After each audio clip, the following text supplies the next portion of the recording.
and they are going to have, shall we say, an even stronger incentive than the Russian army usually has to lie about the truth of their situation, right? So whatever information they're going to give Putin, it's going to be painting a very, very rosy picture because they don't want to get shot in the neck. So that's one possibility, is the incomplete information they're receiving. Another thing is that when these orders, not one step back, come through, they're usually a sign of desperation, right? They don't serve any pressing military function. They're essentially, they're politically symbolic orders only. They're not there to win a battle. Retreating is very, very much part of fighting. It's one of the most difficult maneuvers to execute militarily, because to retreat in good order is a very difficult thing for a commander to do. You do need to be. There are situations where you need to do it to avoid a larger retreat. And so when this stuff comes down the radio about, every inch of land is sacred and you mustn't retreat and this town must be held to the last man and blah blah blah blah blah, that's a sign of panic. It's a sign of grotesque incompetence, and it's a symptom of dictatorial politics, in which sensible military heads cannot prevail and are simply not listened to. Well, that makes sense to me, Tim, in that it doesn't make any sense. Therefore, it must be true. Dave, morning. Morning, guys. So I'm just thinking here about the referenda. We discount the results of the actual votes in the referenda. So it just got me wondering: could Putin arbitrarily redefine the lines of the regions he's claiming? So Zaporizhzhia, Kherson, primarily, and literally just say the points of contact now are the new regional lines. It's completely unrealistic, as opposed to everybody, probably a lot of Russians, that they could actually take military control of the rest of Kherson and Zaporizhzhia, particularly. Just wondering, do we think that that's a realistic scenario where those regional boundaries are completely redefined at the point of contact now, and that could be a way of Putin trying to call time on this fiasco? So that's the question. Maybe. The issue there is that, number one, it doesn't matter where Putin draws the line. The real line is the Ukrainian border. So simply because Putin revises where he says the Russian border is, that's not going to stop the Ukrainian army from attacking that border shall we say, crossing that border in order to retake their own territory. I'd say another thing is that's a very risky political game for Putin to play, simply because he can draw a line in the sand and he knows that next week the Ukrainians will probably cross it anyway, right? So he starts to look stupider and stupider if he starts doing that, because he's going to say, right, okay, so the line is now, our border is now just outside Liman, and on Tuesday the Ukrainian troops cross that line. Then what does he do? Oh, right, I've got to move the line another 10 miles east. I don't know. I think it's a bit of a fool's errand, really. Dermot, what do you think? I think it's all rather a fool's errand.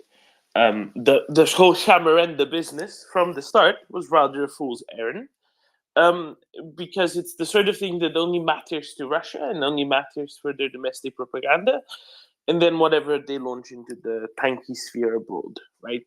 That's the only point of it. It doesn't matter to the world. It doesn't matter to international law. Everybody knows they're Shamarenda. They might as well have been branded as such. All they're going to do is they're going to feed into the misconceptions, whatever it is, of the various many people within Russia who, what shall we say, who think that this actually matters, that some administrative measure taken by their government actually makes a difference. Which it doesn't, because anybody can do a shamarendum about anything. No, we've had a bunch of them launched on Twitter about where's Kaliningrad going, the future of Belgorod Oblast, Kamchatka is going to Japan now, Vladivostok to China, etc. Is any of that happening? Is any of that actually changing borders? No. Just as in this way, nothing's actually changing the borders. Now, could Putin try to claim that he was, and this is, I think, your question there, right? Could he try to claim that these are now, the new borders of these Russian republics or whatever they're calling them? Yeah, he could. He totally could. I mean, I expect him to do so. Does it make any difference to Ukraine? No, not in the slightest. Does it make any difference to anyone else? No, not in the slightest. Just because you claim something, just because you give an instruction, doesn't mean it's going to be followed by anything. Now I keep going back to the same metaphor because I think it's a fun metaphor. But if I go out into my backyard and talk to my apple tree and instruct it to only now produce apples that fall upwards, that's not going to happen, is it? I can scream at it, I can plead with it, I can do whatever I want with the apple tree. It's not going to make apples fall upwards. And much in the same way, these shamarenda aren't going to have any actual on-the-ground effect beyond being talked about an awful lot. But it makes sense. It's the sort of thing that people look at and think, why is he doing this? There must be some sort of reasoning behind it, right? But there isn't. There isn't really. All it is a kind of situation. Anyway, I hope that makes sense. Dave? It does. Yeah. Thanks very much for bringing me up and letting me have that question. Thanks, guys. Keep listening. Bye-bye. Thank you, Dave.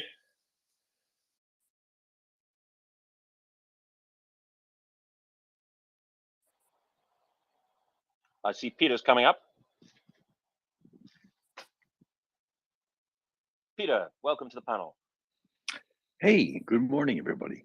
Thank you for letting me, excuse me. Thank you for letting me participate in this space. Just to get back to Doman's point right there, it's just like what we're seeing is an autocrat seriously just grabbing on to every last straw that he can. It doesn't make any sense. There's only a couple of people in the world with that size of population, with that much power, and none of it makes sense. None of it, because none of us have that perspective. It doesn't matter if you're a billionaire anywhere. You're not an autocrat with control of a nuclear weapon country. It doesn't. It's not our game. It's not what happens in democracy. Certain people get elected for a certain amount of time, and that's it. And that's what makes democracy strong versus autocracy. That is the thing. You can't control a whole country. It's impossible. It will always get away from you. The tail will always wag the dog in autocracy. It's the way it is. It cannot work. It cannot function, no matter what you think. China, like, look at the levels of stuff they do to insulate themselves from the rest of the world, and it's still not going to work. Like, it's still not going to work. And Russia, with this thing that they have just pooped out into the sphere of humankind, it's just it's not a functional government. It can't be. It's not possible. And you're seeing Putin grab at every last straw and string and handle he can to hold on to power right now.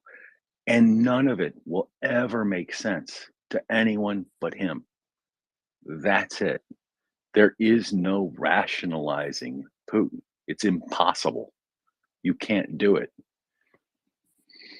and anyone else who makes this kind of error. And I want to put forward from here on and forever that it's not Potemkin, it's Putin. Putin is much worse than Potemkin. Much worse. A geostrategic mistake on such a grandiose scale that no one will ever really comprehend. Like, books, dissertations, everything is going to be written about this. But autocracy cannot stand versus democracy and win. It's not possible. And I just want to plead with everyone in this space, all you great listeners, everyone here, please give to Ukraine through Maria Aid and however else you choose, because everyone here who has been here for 219 days now, they have guided my knowledge as far as Ukraine, as far as the interaction of Ukraine with the rest of the world. This is a great space. They make things happen. They educate people and they participate in democracy and make sure people are educated about democracy every single day for the last 218, now 19, sorry, 19 days. 219 days. Doman. So many Peter, great people. you said 219 days. I say 73 special offers. Someone did the math. Thank you so much to all of you, all of the great hosts here. Tim, Doman, that guy named Axel. I don't know what he really does. I don't know. M, Mr. M, Ryan, all the people behind this space. Daniel, for your participation, thank you. Like everyone here, thank you for being here because you give me hope for humanity on a daily basis. That's why I have to log in because I have to have hope for humanity and you give me that hope. And with that hope, I hope Ukraine is victorious every single day. And it doesn't matter what happens on the space. It doesn't matter how controversial or whatever happens, but everybody's here and we are all participating. We all want to make it happen. Thank you, thank you, thank you. That's it from me. Thank you, Peter. Always nice to hear you in the morning as I'm having my second coffee. It's like a little morning pep talk. So thank you very much for coming up. Brad, you've got your hand up. Yeah, I have a question regarding dirty deeds done dirt cheap in that milieu. So if you just declared how old your vinyl collection is. All right. So if I'm the CIA or in any one of the many members of the Western intelligence, Brad, are you talking about the Culinary yeah. Institute of America or the Cultural Institute of Art? It's very different organizations. I'm talking about the Culinary Institute. Okay, good. That I can speak to. It's the one I'm with not knives. good at art. I'm good at the cooking bit. It's the one with... Yes, absolutely. So if I'm part of that establishment, I want to see, arguably Putin is beset on all sides right now in this conflict. But as a Western intelligence establishment member, I want to see him even more beset on all sides and have just problems coming out of every crevasse, right, on his person. And so I'm thinking, okay, where else can I create some problems and do some dirty deeds done dirt cheap in places where he's not expecting. And I'm thinking, Central Asia or maybe Africa or maybe some other places, things that wouldn't necessarily be directly attributable to any of the Western powers, but that would be very effective in, distracting him, getting his eye off the ball, diverting resources, et cetera, et cetera, et cetera. Not knowing Central Asia very well, it's something that I just wouldn't know, and I'm sure there's tons of things that I just wouldn't even imagine. But I guess I'd throw it out there and see if you guys had those, if you had those resources at your beck and call, where would you be looking to stir up trouble around the world in a way that it makes life just even that much more difficult for Putin and Russia? So you're saying if you were an instructor, a professor at the Culinary Institute of America, what would you want to cook up to make life difficult for Russians, to give them a bit of indigestion, maybe? Exactly. I'm specifically thinking of conflicts in other areas. Not to speculate about any current conflicts that are happening right now, but if there were some obvious points of leverage or conflicts that are waiting to happen, and they just need like somebody to give them a little bit of a push, or to align some incentives, or cut some backdoor agreements, or whatever, what would it be?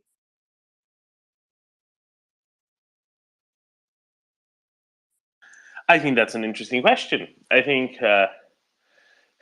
some backdoor agreements. So if you're looking outside of Russia, I think is a long-term strategic project tying Kazakhstan to Western Europe, to the Western world, the free world. Trying to do that would be a great idea. Now they seem to be going down the China way, which is what they do, because it's the other country, the other giant country next to them. But would it be very beneficial for Kazakhstan to maybe, take a page out of somebody else's book? You can think of examples yourself, and maybe tie themselves a little bit more to the free world. Probably. Tokayev's not going to be there forever. I think he's a little bit less hubristic sort of chap when it comes to people running their countries in a relatively total way. He's a little bit more reasonable, it seems. And there can be a reasonable business relationship struck up there. That'd be a good start. And there's already a Ukrainization of Kazakhstan going on, according to the Russians. It doesn't exactly have anything to lose at this point, right? Russia seems to be kind of designating Kazakhstan as the next place where they want to cause trouble. If you get there before them, that'd be a good idea, I think. What else? I think that's my principal idea. Shall we try Chris? I think he has an idea. I think Rosalie might have an idea, but I think she's busy making a cup of tea or something. Chris? Oh, good morning. Actually, yeah, I'll definitely. Sorry, who was that with that suggestion about cause trouble somewhere? Brad. Was that Eric? That's me. Brad. I definitely pick up that baton, right? So what I'm wondering is Charlie Wilson still around, and that lady with all the money, and all them people that helped certain people in Afghanistan beat the Russians? Because unfortunately, the solution is not that simple as just delivering stingers and a bit of ammunition to Afghan tribesmen. So, no, I actually I know it's not that simple, right? But what we are seeing here, as I've just sent a message out, is like Dagestan and other Islamic states around Russia agitating at the minute. So it was a bit tongue in cheek and that, but I'm definitely up for the idea of causing trouble around Russians' borders. Dude, I was just about to say Dagestani tribesmen when you said that. That was perfect.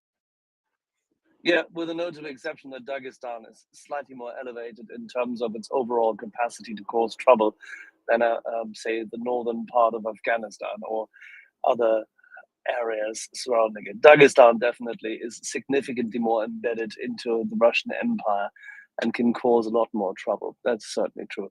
I wouldn't call them tribesmen, though. I know, I was being facetious. Do you guys know Mady Kaparov? Yes. Yeah, so he hosted a whole space about the disintegration of the Russian Empire and why he thought that it would crumble. I thought a lot of his assumptions were a bit aggressive or a lot aggressive, but it's the more we see this internal conflict because of the mobilization, the idea gets more and more interesting. I mean, I concur. We've had these discussions with Madi several times before. It is an interesting concept to be following, especially when you have lots of disillusioned men, blah blah blah. Right? We all know the 1917 playbook. Rosalie. So I have a couple thoughts. So before the invasion renewed, in February, I had two like foreign policy suggestions for driving a wedge between Russia and China. And the key recommendations there were going to be to make it easier for India to buy arms from Russia, get out of the way of that, because India is then China will not like that. And then as China was trying to assert itself kind of in the Arctic, to then be like, no, we're going to side. We don't want China up there and to back Russia when they did not want China in the Arctic. Now, neither of those things are really tenable, but I think that we can explore within the BRICS coalition, like they present like they're this united front, but there are a lot of differences and disagreements that I think you don't even have to use the Culinary Institute to agitate them. I think that you could just do it with policy. You're saying someone more junior can cook something up and that can give them sufficient indigestion. Someone Yeah. very junior at Goldman Sachs cooked this term up, and it has never really made any sense. So you're looking for a sous chef, basically. Could be. No, more like a prep cook. Okay, the other thing is that, as she is taking advantage of, he's buying oil at a really low price, I think that can be played up in the press as an embarrassment, like to make Putin look like a weak negotiator in the eyes of his domestic audience.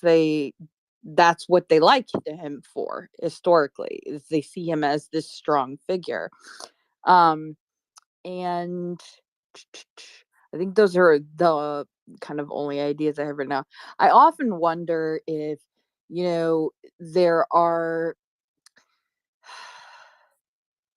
actors like Kadyrov, people like that, if they would be willing to flip on him. I don't know, but they're now, all of them have done such terrible things. It's like, I don't think a deal with any of those people is tenable. What about Lukashenko? What could you do with him? Deprive him of soreness, potatoes? I don't know. Yeah, people need to understand these figures a bit better. If you understand Russian, read Russian, have spoken to Russians in the past, lived there and the likes, you get a better feel for the tone, cultural setup, and design of authoritarian radical figures, and should we say the extreme nature and extreme character vested in them. Mr. Lukashenko will find his own end a almost likely going to be involuntary reintegration into the food chain. And the same applies to that Kadyrov.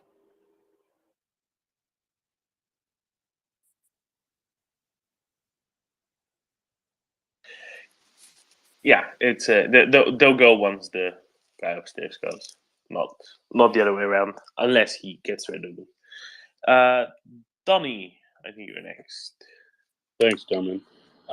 To Maddie's assessment, I think he's right in a sense saying that Putin is kind of trapped, and he's not acting of will. He's acting.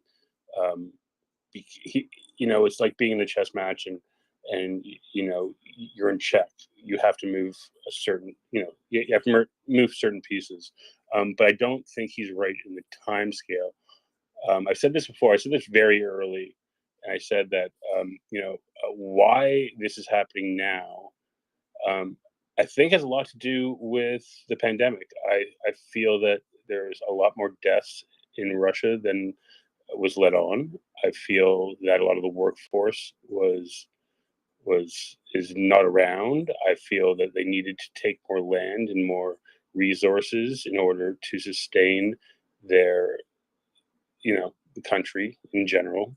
They notably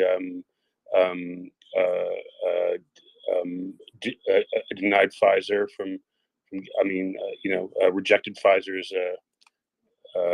Pfizer from coming in there with vaccines, and also stole the AstraZeneca vaccines from Oxford. So I feel that the military assessments that they can take Ukraine in 3 days might have been true, but also it was because he had to move due to certain demographic realities. So yeah, I would say, Donnie, that you're overfitting. You're looking at a big thing and saying, I always it's everything do because of that. This is what I do. Because the Russian government has not shown to care about the economy since about 2003, 2005. Why do they care now? Also, everything else they do seems to make very clear that they do not care about the economy, because they live in a very different mindset, because they live in a very Soviet mindset where the economy is something that doesn't matter or doesn't exist. And people just do stuff because government says so. So I don't think that's true, simply on the back of it doesn't fit any of their actual behavior. And when your facts don't fit your theory, well, you could try changing the facts, but it's easier to just adjust your theory. Rosalie, thoughts? I was just gonna add that it is true that there were just catastrophic losses Absolutely. inside of Russia, and they tried to hide it in the data, but it was very obvious. Yeah, that I completely agree with. No question about it. I think everybody's on the same page on that one. But yeah, it's a difficult thing to say. Well, they're doing it because of long-term economic prospects, when they seem to not care about those in the slightest ever. Especially as their economy is degrading at an exponential rate at this point in time, and things are not looking good for them for the next 1 or 2 months already. This is the key aspect, and people fleeing, as well as them taking out crucial staff. Yes, they're taking a lot of, shall we say, deprived and precariously living people from the fringes of society and prisoners and whatnot into their so-called armed forces at this point in time to fill up the numbers of warm bodies they believe that they supposedly should have. However, they are also depriving their economy of workers, and they're depriving their economy by means of those who are fleeing across the borders of potentially even better workers and younger people. So as a consequence, they are about to falter even more quickly than one would have hoped. Having said that at the same time, that it coincides with the battlefield losses, as General McRyan said during his interview this night, as well as prior, obviously, other people such as Pekka Toveri and Ben Hodges. They have no means to wage a modern war. They are being beaten. The Ukrainian armed forces are smarter, they are calm, dedicated, designated to their task, reasonably well equipped for what they currently need to do, but they will run out of equipment soon if they're not provided. Unfortunately, the land lease, as well as the overall allied approach now of training Ukrainian soldiers, including tank commanders, is extremely valuable and important, because soon, very soon, they will need to attack further. General Ryan also highlighted, and I think it's worthwhile for everyone when this is up on Spotify to listen to it. Already has been for 6 hours. All right. Well, I'm sorry, I don't check Spotify as much as everybody else does, but grand to hear. Fantastic. Good that this happened right after the interview then. So people who live only in front of their computers will then have seen it already. That's great. In the real world, as he said, his spidey feelings, and having come out of meetings with appropriate counterparts in Kiev, and then thereafter in Washington, which we blended out as a topic for many good reasons, his spidey feelings would tell him that the Ukrainians have at least one more thing up their sleeve for this winter, and that prior to year end. I would tend to agree with him. I would even go one step further, and this coincides with what Pekka Tovary said. The Ukrainians are going to take significant territory and very important strategic locations in the next 2 to 3 months. Now take that, Putin, whilst your economy degrades and your population leaves you. You know, something that I was thinking Maybe about just with to these losses. Brad, could you hear Rosalie? Just briefly. I'll be really quick. I was just thinking about, you know, when countries have, you know, a lot of losses, we think of the losses in terms of years of life lost. And, you know, so for example, with COVID, I think in the US, the average number of years was like 12 years. The average number of years lost in the losses that Russia's having right now are much, much higher.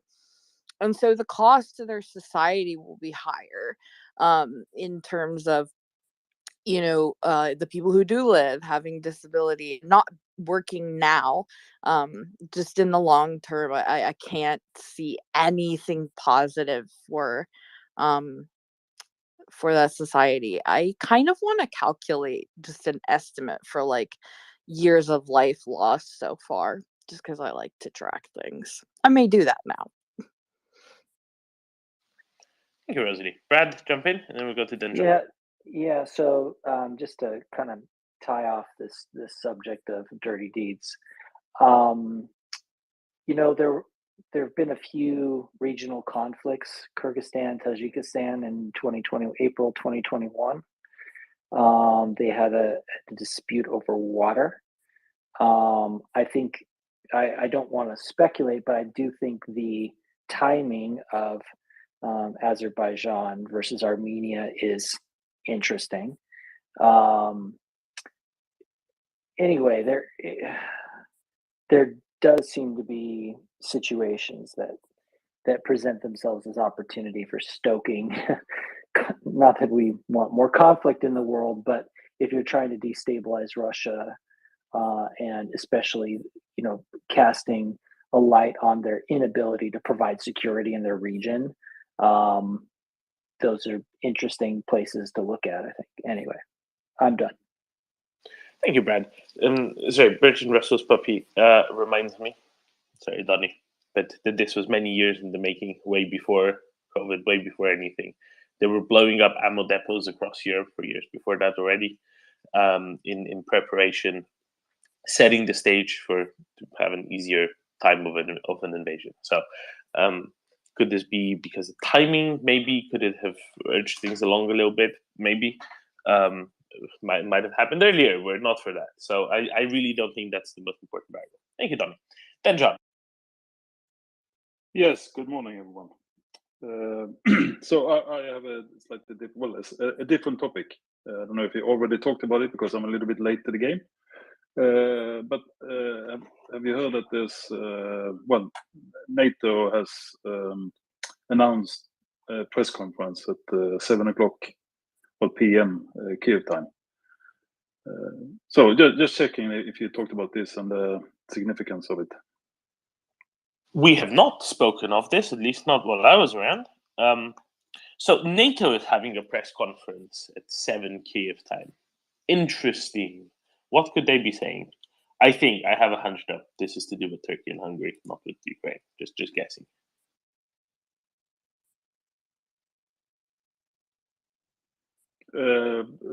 What do you mean, Doman?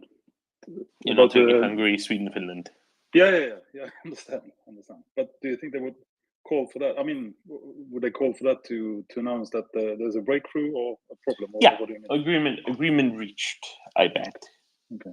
That's my deep down feeling. It could be to do with Ukraine, but I think it's going to be either that, or it's going to be a 3-minute press conference where they say Putin declared Shamarenda a thing.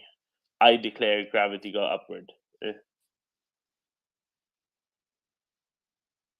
I mean, that's the only other option. What else are they supposed to say? They're not going to do a. We're going to sink your Black Sea fleet if you use a nuke, right? That's not going to be the press conference. That's not what organizations usually do. No, even if I wish they would say that. But anyway, yeah, that's a good point. So let's wait and see.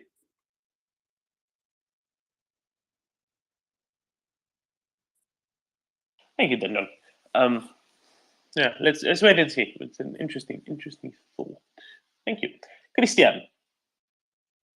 Thank you, Doman. I just wanted to say I have 2 points: a historical point of view and a political point of view regarding to what's happening right now. From a historical point of view, others, not only myself, have observed, writers, geopoliticians, so on and so on, have observed that whenever the society in Russia is going through a really bad spell, they tend to externalize their problems by starting wars of conquests and so on.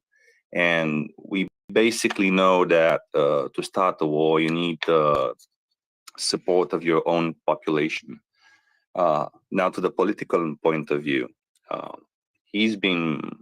Putin and his cronies have been portraying this war and others as a do or die action in such a way and to such a degree, a great patriotic war.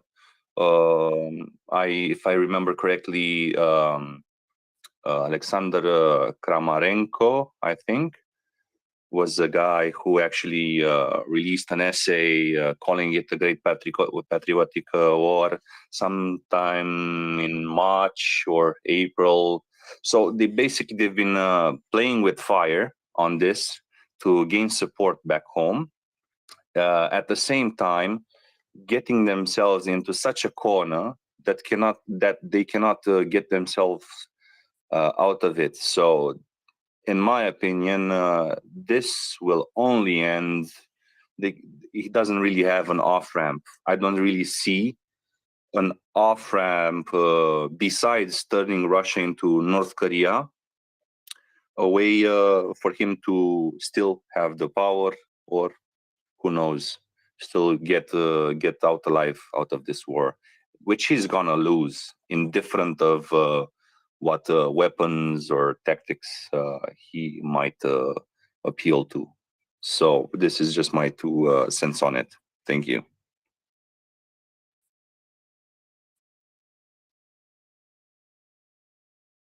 It's the old look over here. There's a bird strategy, except with war and genocide, right? That's kind of what they tend to do.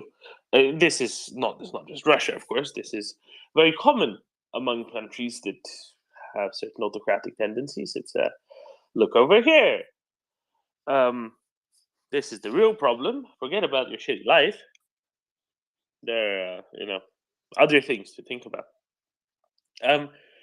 But it's always been like that, right? It's been like that for Putin ever since he first got into office. It was always, oh, look over here. I think it might be KGB training. What do you reckon, Tim? Do you think that there's in the training manual, there's a component of that? A component of? Kind of distraction. Yeah, I mean, it seems likely. I'd have to dig out some old KGB manuals. That would be fun.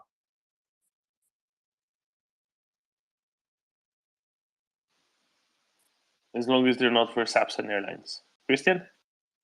Yeah, well, regarding to deception and distraction, if we're talking about Putin, who's an ex-KGB agent, it should be like normal for him to appeal to such actions and methods of doing things, even when we're speaking about running a country, or I don't know, doing foreign policy. So what he's learned, he will apply, and he has applied up to this day, like entirely.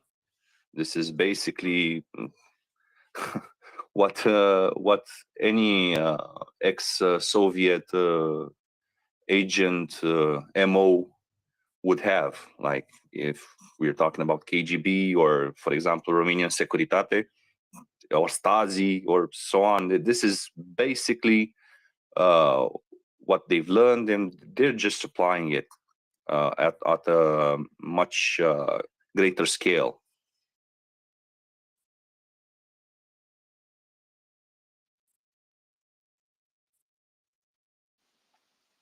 Yeah, it's a foreign enemy approach. That's the other component of it. It's both a distraction and a foreign enemy. Chris, go ahead.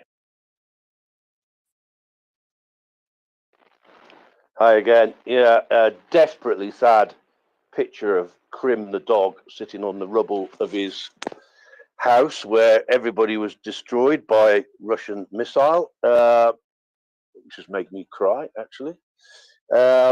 But just going back on stirring up trouble around Russian borders, shouldn't we be helping our friends in Georgia help stir up trouble?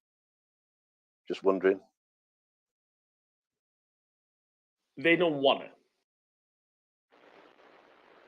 They don't want to stir up trouble?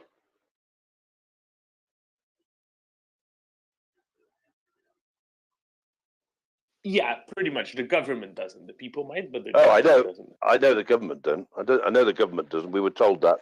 Salome told us that. But the people, then we have to go through another revolution and then cause trouble, or cause trouble. Yeah, so that's the thing. The guys guys who would be the best at causing trouble for the Russians, they're already in Ukraine, right?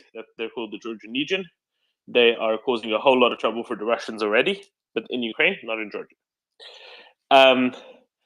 The rest would need, to change the government first, and that takes a while. And then there's disagreement, then there's problems, and so I think that's why Georgia is a little bit more out than in. Now is a good time, but it looks like they're employing the strategy of, well, first let's destroy Russia in Ukraine, and then Russia will probably go and destroy itself to a great degree anyway, and then it'll be easier. Which actually is kind of a sensible approach to a degree. The way to actually cause trouble to Russia and Georgia isn't the obvious one. Isn't to do with damn it, I forgot what Sammy told me South Ossetia is called. Something Kartli.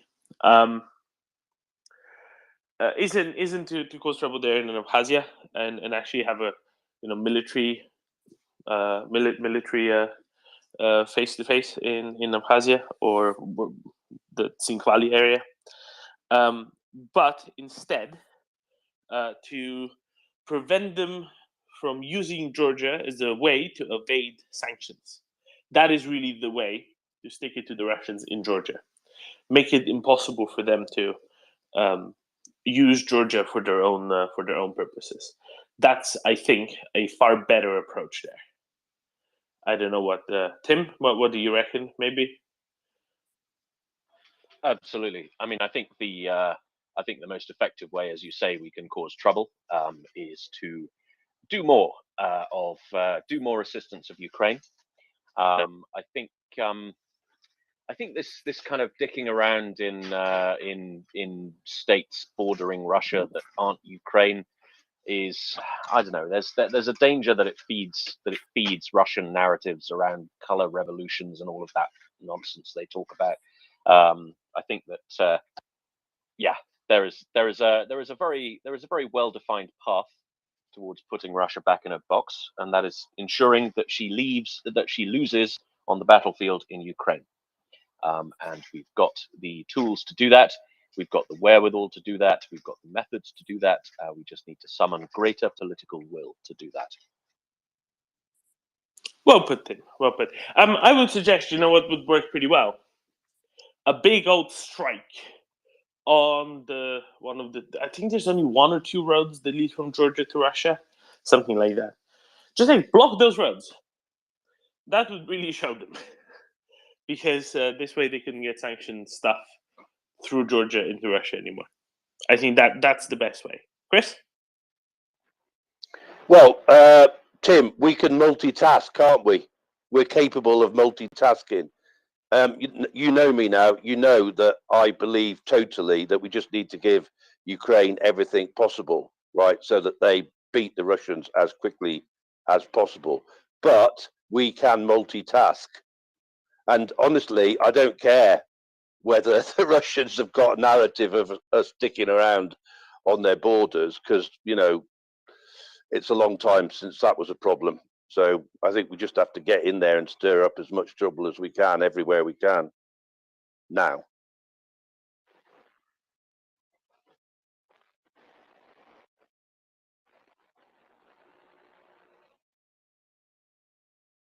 I concur, Chris.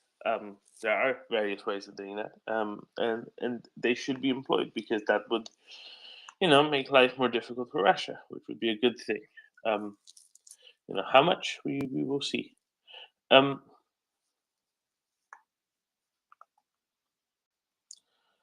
Yeah. So there's something weird going on off the coast of Norway. Something is rotten in the state of the North Sea, I guess you could say. Let's see. There's unplanned outages on a gas field off the coast of Norway, which is interesting. Norwegian exports to the EU and the UK are down 15% compared to the peaks in August. There's some maintenance going on somewhere else.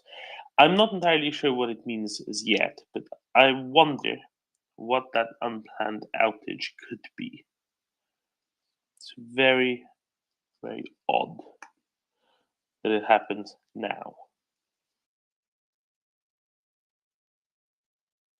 Good morning, Doman. Good morning, Tim.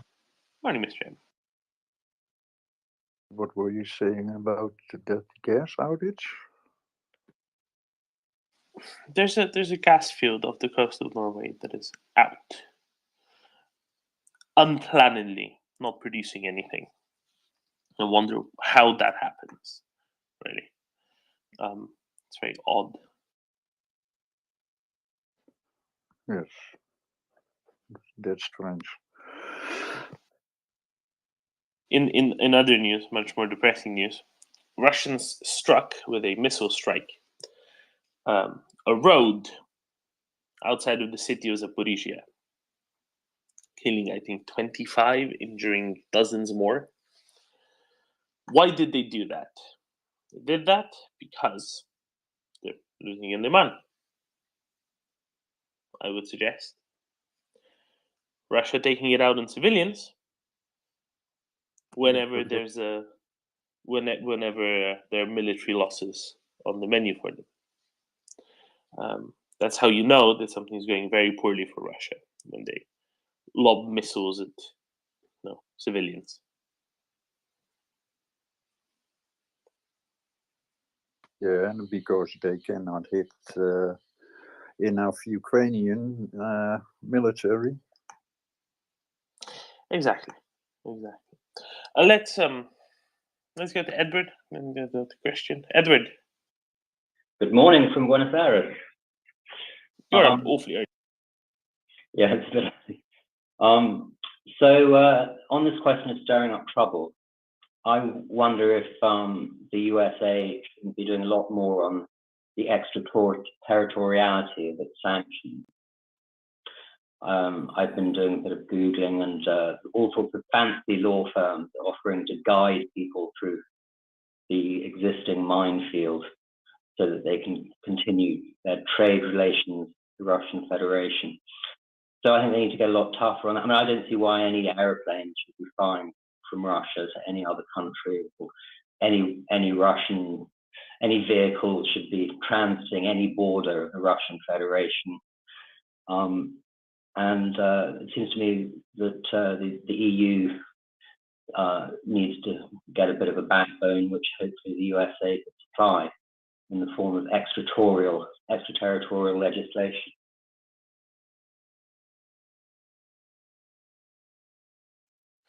To some degree, that can be done. So in some cases, it's easier to achieve. But I agree. I agree. There's no reason why it can't be extended. Well, there are reasons. There are technical reasons why it can't be extended. There's no reason why it shouldn't be extended. There we go. There's a can and a should kind of situation. Where else are planes flying from Russia? Let's be clear about that. They can't even overfly anywhere in Europe except diplomatic trips and the like. They can't overfly anywhere in North America. That doesn't really matter. That's generally quite far away. They're only really flying around Asia at this point, and some places, some routes down to Africa.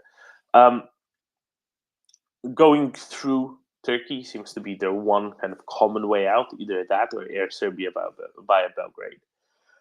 There's very, very few other options indeed. Some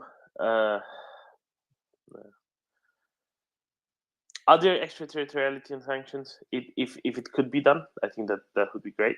I think quite a lot has been done already. The one door that has not been chosen yet, and this is really where a lot of second order extraterritoriality could be applied, would be if the US declared Russia a state sponsor of terrorism, because that brings with it a lot of legal mechanisms and tools that could be used to severely limit Russian capacity and ability to get stuff from third countries that don't apply sanctions to them. And I think that's really where the solution lies. Why that hasn't been done yet is really unclear to me. There are some reasons why, but that hasn't been done, nor has anything quite equivalent been done outside of that technical definition, right? And I think that's the biggest unexploited option, really. So yeah, I generally agree, Edward. I generally agree. Christian. Well, one possible explanation, I'm just speculating here, and I'm not really sure about it, but it might have actually have to do with keeping Russia into a legal mind frame, to be honest, because once you declare them state terrorism, which I support, state terrorist, state sponsor of terrorism and a terrorist state, they might feel they have no other legal obligation to respect anything, like any accord, any other rule, regulation, or whatever that might stand in the way of their actions. So this might keep them still into a legal mindset.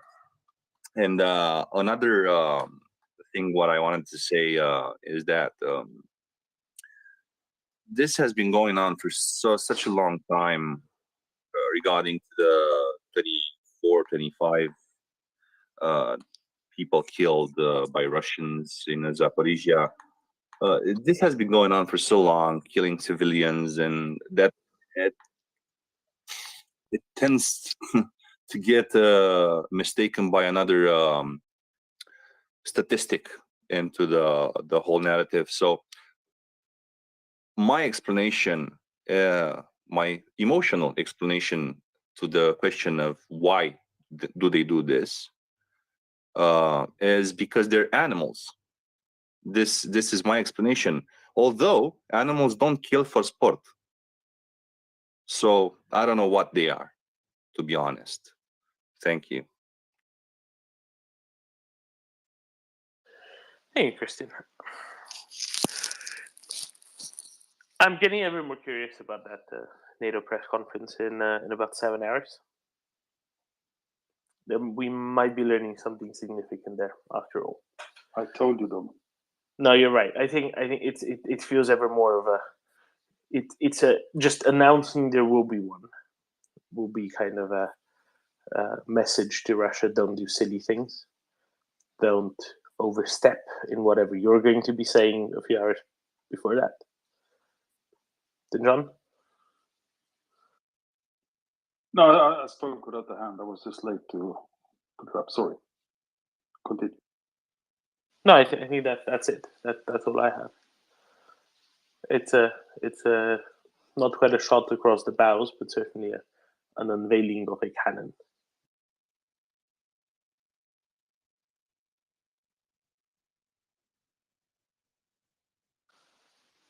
Douglas. Yes, good morning.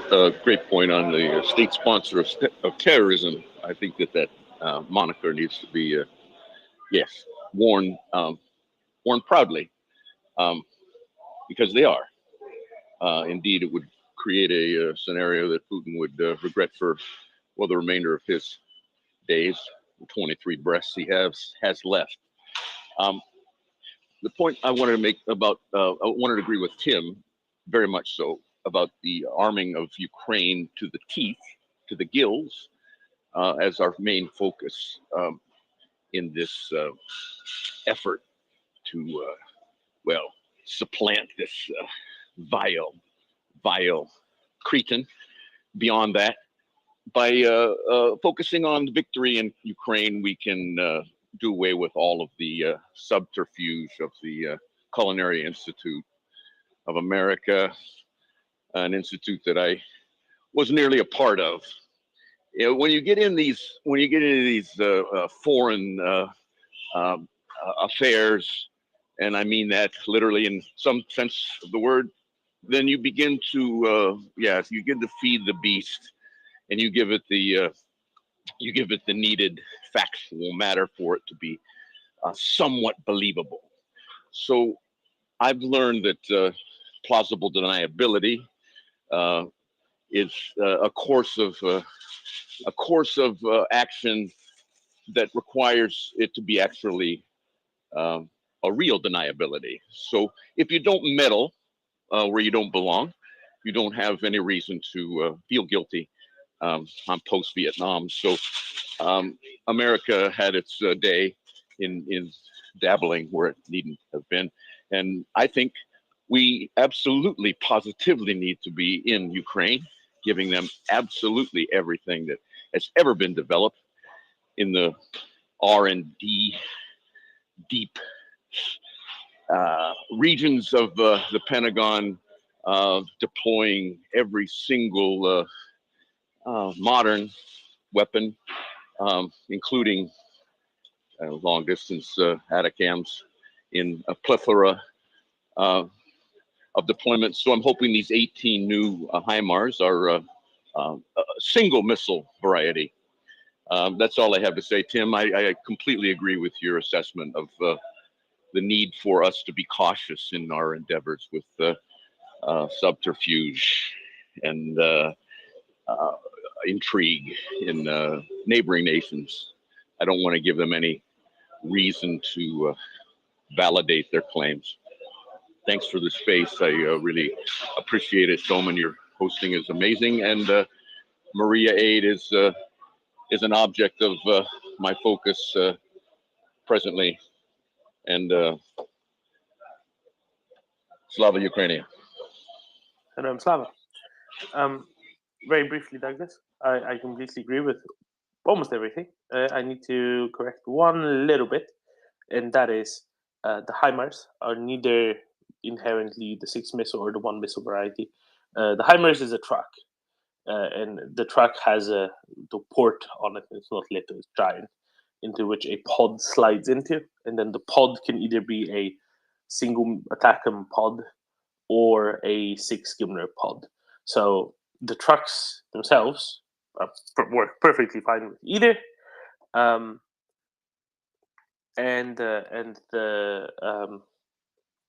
the pods are what needs to get shipped. The other type of pods is what needs to get shipped. But other than that, I completely agree with that. And yes. Well then, may those single potted versions be the preferred variety for the next 3 or 4 months. I concur. A good mixture of the two would be great. Some of those M30 or M30. Now I got myself confused. Whichever ones are the tungsten fragment gimlers, that'd be great as well. That would make quite a significant difference as well. Now that Ukraine is facing ever more of these accumulations of Russian forces, that would make a real difference. Rodrigo, go ahead, Rodrigo.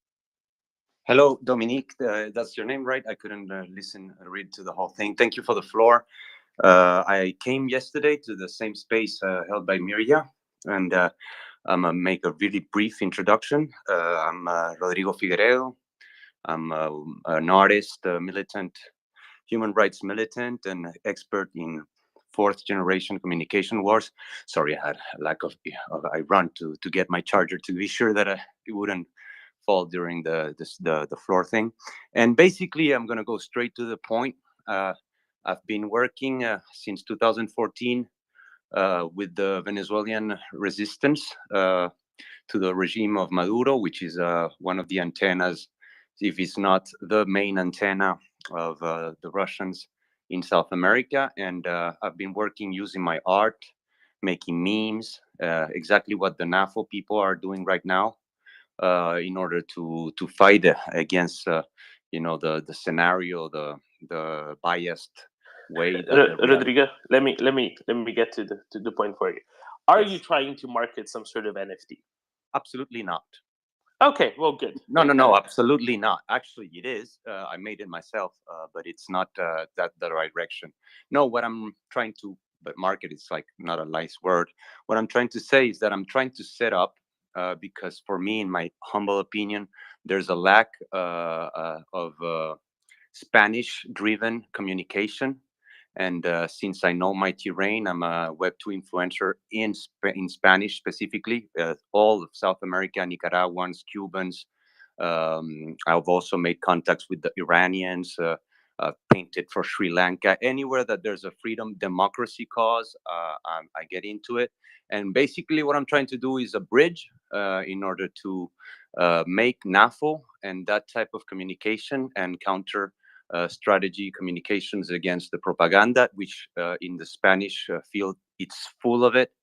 And I'm trying to bridge with you guys. That's what I'm trying to do, basically. I'm trying to shield no NFT. That's for the future. If you ask me, I think that what you guys are doing, what NAFO is doing, for instance, with the Web2 and PayPal in order to help Ukraine, that's beautiful.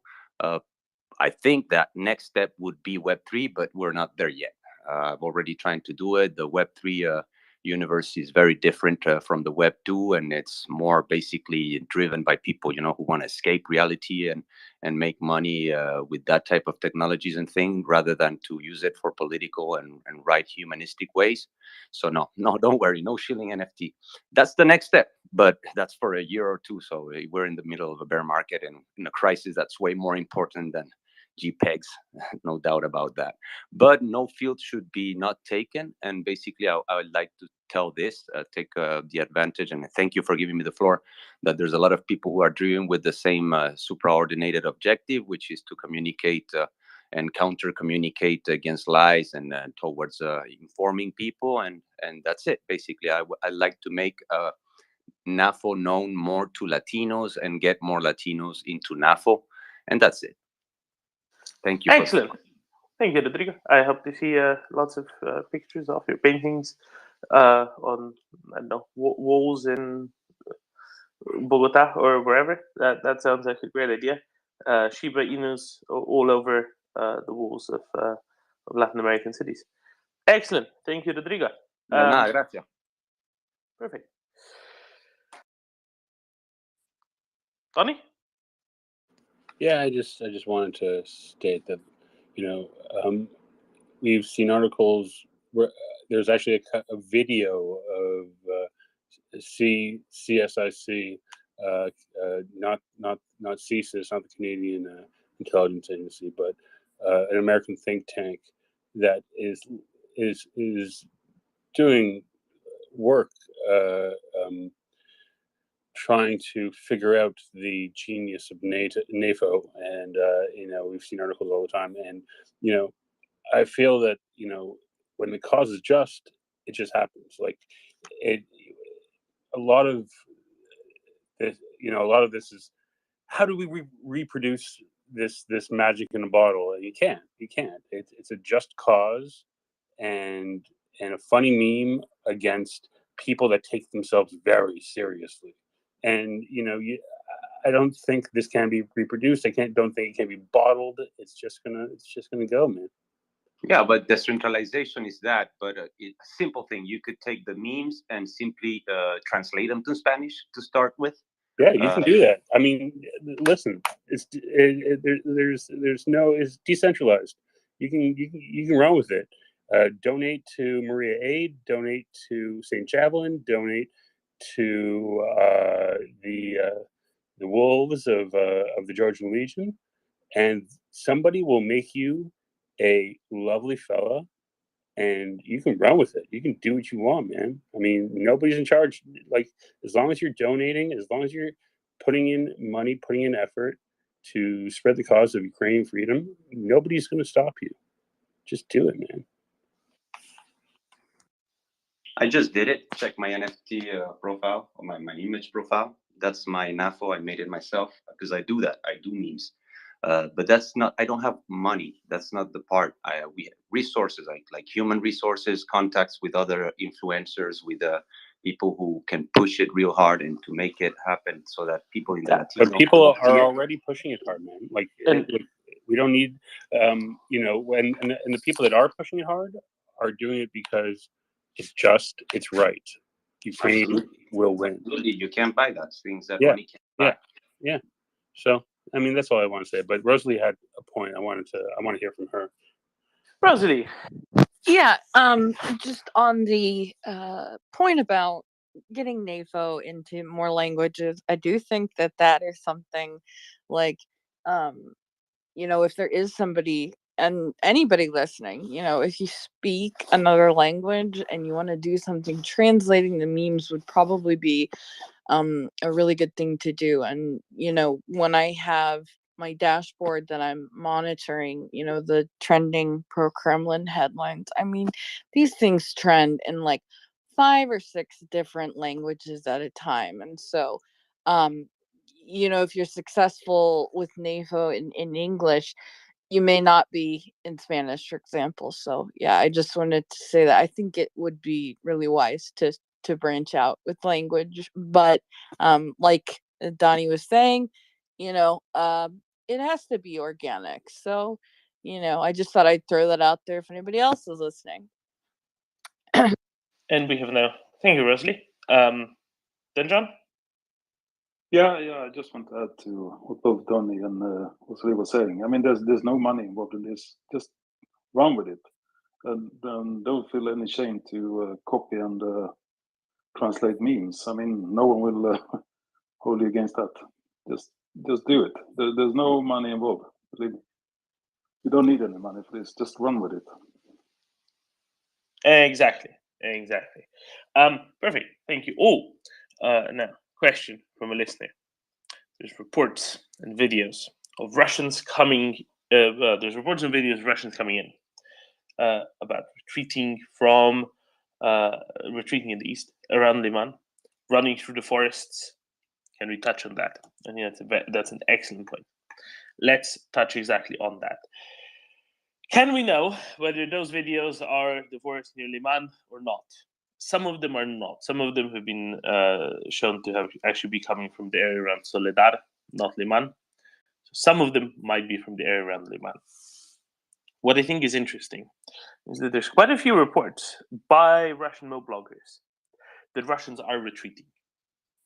But not from Liman. Instead, they're retreating to Liman, which makes wonderful sense because they want a bigger cauldron, or rather a smaller, more concentrated cauldron, because that seems to be what they're going for right now, which sounds like a fantastic idea. But let's see let's see how that ends up. Do we know whether those pictures are from Liman? No, no, we don't. Not at this juncture. Do we know that Yampil has fallen? Yes, that's pretty clear at this point.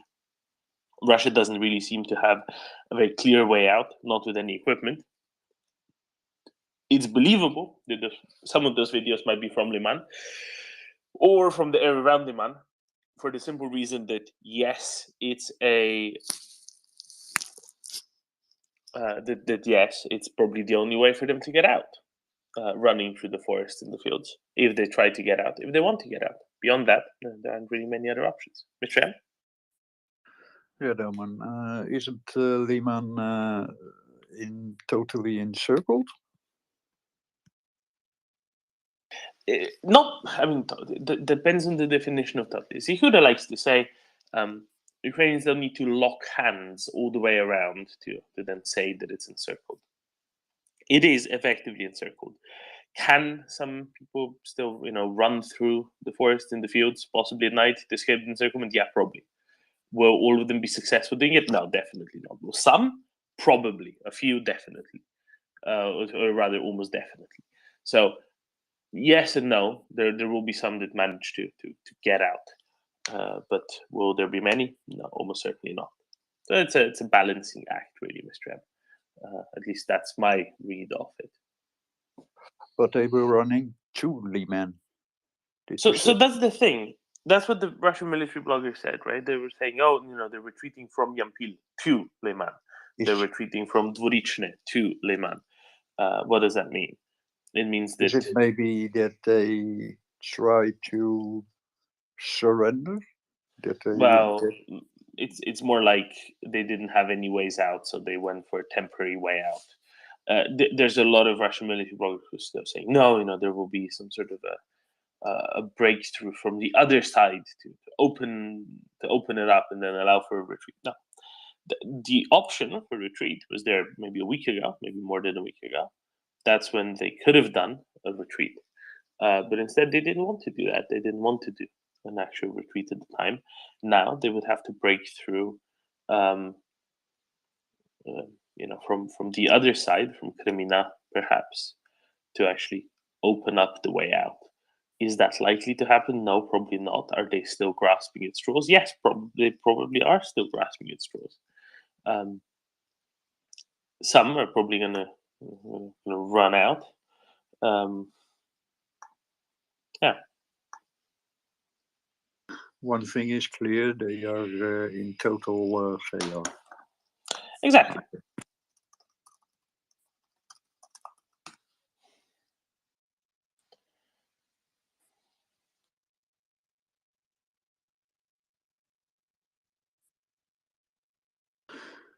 If anyone likes to speak, please push the button in the lower left corner. It's the one with the microphone. One of the co-hosts will try to bring you up. Do you not like to speak? Send them a DM and they will they will bring your question to the group and try to answer it. Rodrigo, do you have a non-meta question? Yes, I just wanted to tell you thank you for giving me a little bit of space to talk here and to try to bridge the thing. And just to be super clear that we didn't start on a bad foot. I came here to give, not to take.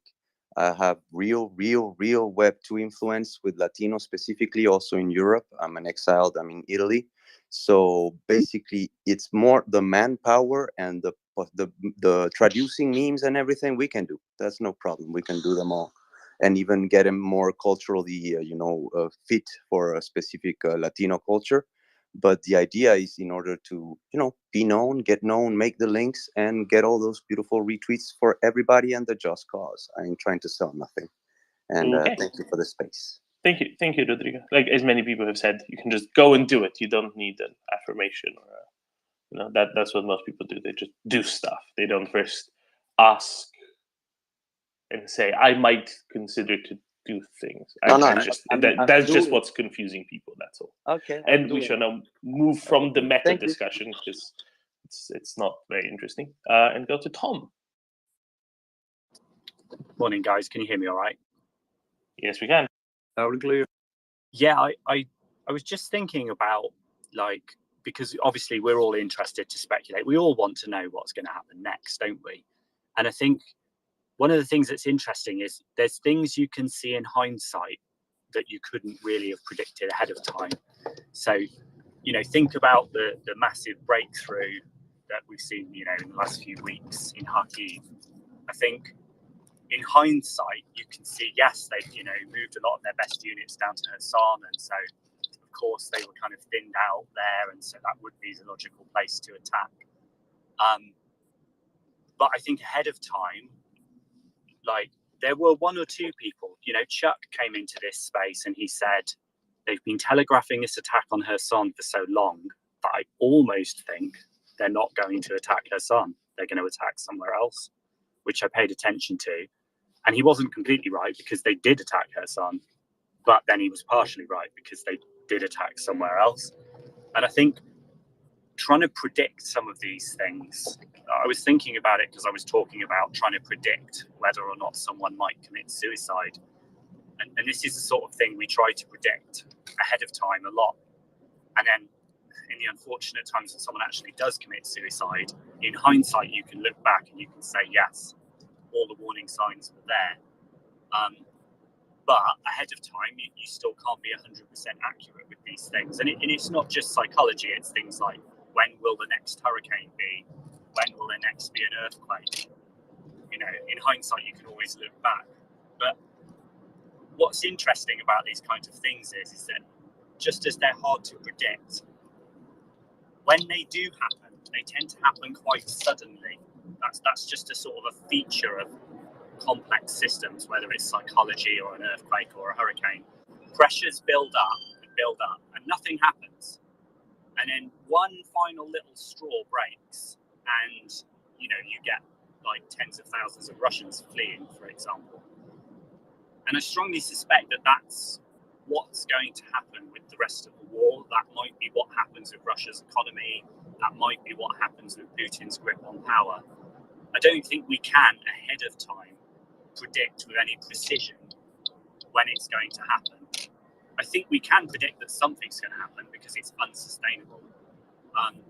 But when it does happen, I think it will almost take us by surprise how quickly whatever kind of military or economic or political collapse there is.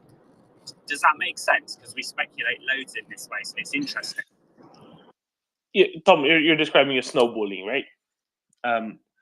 Nobody in 1987 thought, in a few years, there will be no more Berlin Wall, there will be no more Iron Curtain, Soviet Union will start falling apart, there will be massive wars in the Balkans. No, nobody really thought that. People thought that, Soviet Union's here to stay for the next century, 2, 3, who knows?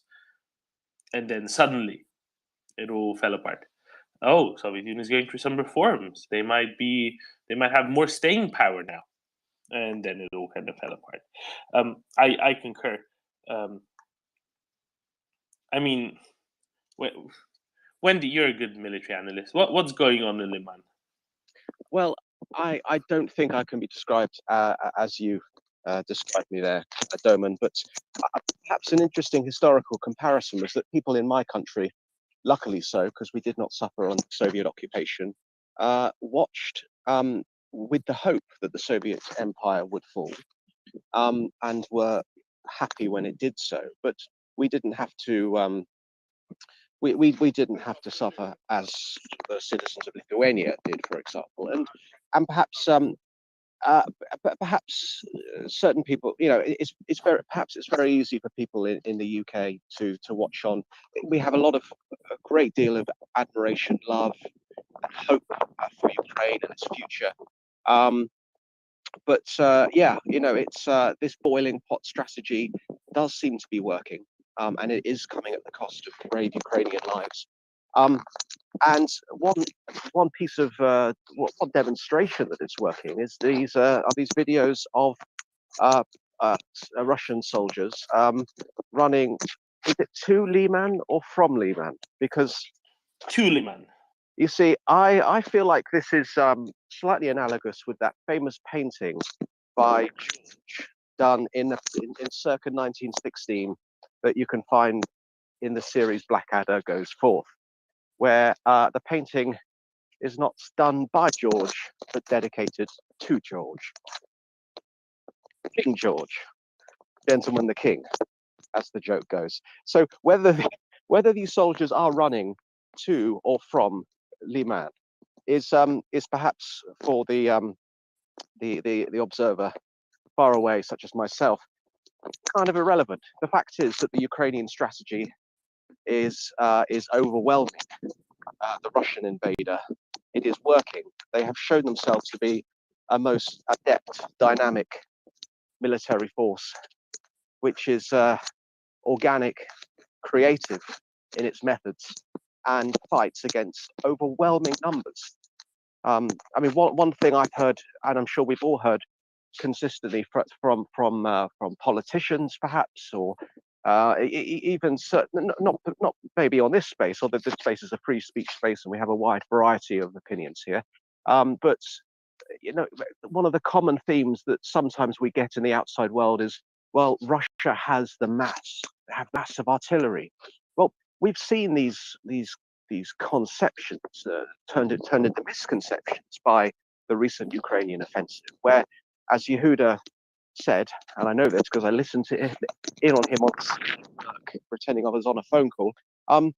The Ukrainian advance went straight for the Russian artillery, and I mean this is a move which I don't think any layman could have seen coming. And Ukraine has consistently proved this fantasy of Russia being the world's second military power. It's consistently proved this image to be false. So it's absolutely inspiring. We all hope for the swiftest end to this war, but we can see evidently that the Ukrainian strategy is working. So, Slava Ukraini, thank you for this space. Hello, Slava. Thank you, Andy. Light Sniper. Thank you. I was a bit surprised to hear that the Russians are, how do I say, reducing the size of the cauldron in Liman, because that's an interesting strategy. Because then, yeah, they're cooking down, right? It's like when you have a stock, you boil it down to make a more concentrated stock. But basically, they have the amount of Russian troops is constant. But if they reduce the size, the less Ukrainian troops will be required to keep them there. So it's a very, very interesting thing. But another question, actually, when I observed this whole Chamarendum farce, then one of the things which entered my mind was how did they question those people who are not in Donbas at the moment, for example, have been deported or fled or whatever.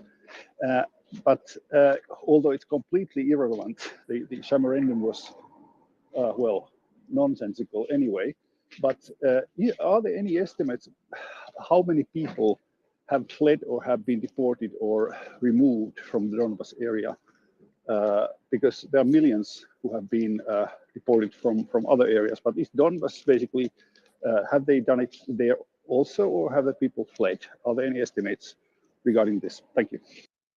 So that's an interesting question. So I remember reading in January, early February, I think a little bit before the full-scale Russian invasion, that something like half, maybe more than half of the 2014 population in the long occupied parts of Donetsk and Luhansk Oblast, that includes the cities of Donetsk and Luhansk themselves, have left the area by 2021, right?